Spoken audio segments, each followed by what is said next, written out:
All right, today we're going to be taking a look at these disc brakes here. So we're going to inspect these disc brakes, check the brake pads, check the rotor, check the brake hose for any wear, leaks, look at our caliper slides, and the general condition of all the brake components on the front of this Chevy Cobalt.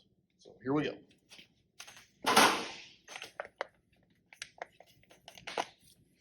We're going to start by taking off the wheel.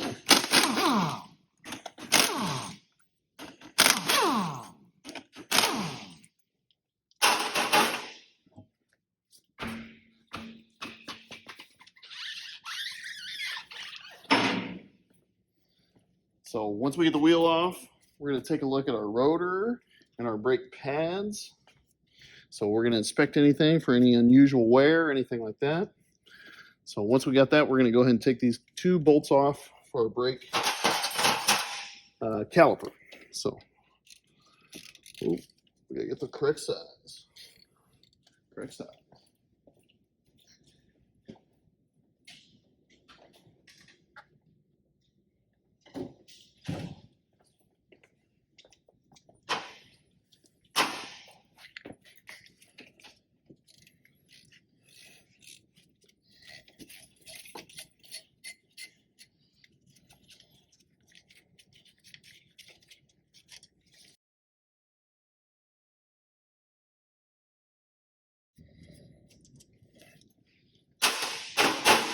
So sometimes it's a little tricky to get the caliper off, so you can take a screwdriver sometimes and make a little bit of room in here, or pry it off like so will help just a little bit.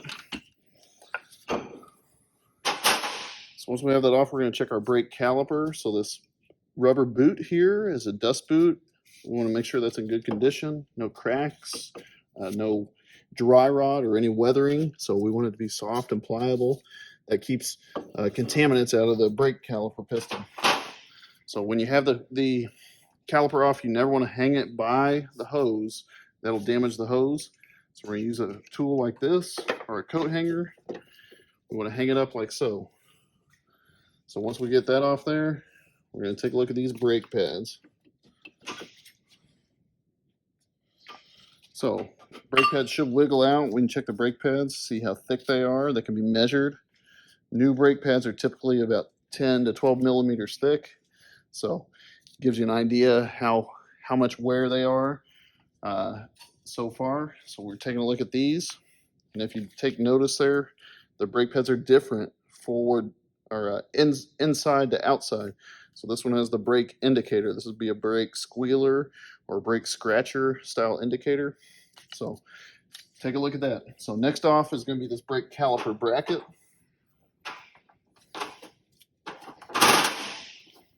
So there's two bolts on the back for it. I'll take it off. They're usually pretty tight, so you're going to want to use a big ratchet.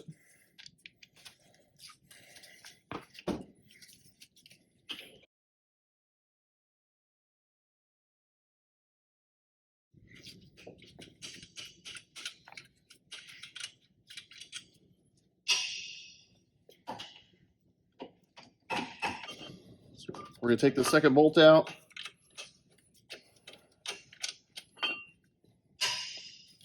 So once we get the caliper bracket off, you want to take a look at these abutment shims. This is where the brake pad butts up to the bracket. So take a look at these. These shims are replaceable. A lot of times when you replace your brake pads, you're going to replace those too. So make sure they're in good shape. Make sure the little ears or tangs, tabs, whatever you'd like to call those, aren't broken off. So make sure they're in good shape. Also the slides. So on this particular car, you want these slides to move in and out freely. So this one's a little tight, okay? So check these slides, check the rubber boots that they fit into, make sure all that moves freely. So you want it to move in and out real easy, okay? So these slides are what helps center the brake caliper on the rotor as the brake pads wear. So check both those. Check these for cracks in the rubber boots, deterioration, and take note here too. So this particular slide is different than this one. So they do have a specific location. This one has a rubber isolator on it. So we need to make sure they go back in the right spot too. So check your service information. It'll have notes on that. Okay. Next up's going to be this brake rotor. So we're going to take it off. We can take a look at it. This one's in pretty good shape, but we want to make sure that this braking surface here doesn't have any deep grooves or gouges. And then we're going to measure this with a outside micrometer to see how thick it is, to make sure it's able to be machined. Also take a look at the hub area where it mounts up to the wheel bearing hub. Make sure that there isn't any heavy rust or corrosion under there. So it's important that that rotor fits on there cleanly with no corrosion or contaminants under here. So